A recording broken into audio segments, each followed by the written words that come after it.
मराठा आरक्षणानंतर आता जरांगे पाटलांनी पुन्हा एकदा सरकारला इशारा दिलाय।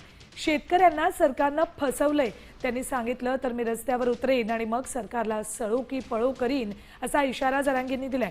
त्यांच्या वक्तव्यानं राज्याच्या राजकारणात आता खळबळ उडाली।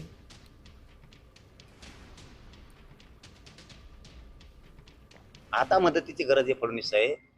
तुमच्या बोलवचनानं तुमच्या आश्वासनानं आमच्या शेतकऱ्याचं पोट नाही भरणार।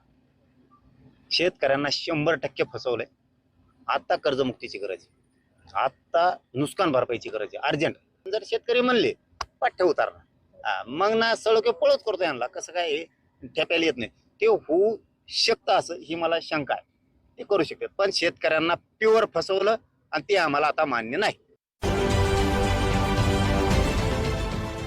देश विदेशातील प्रत्येक घडामोडींचे लाईव्ह अपडेट मिळवण्यासाठी आता साम टीव्हीच्या सर्व सोशल मीडिया प्लॅटफॉर्मला लाईक, फॉलो आणि सबस्क्राईब करा।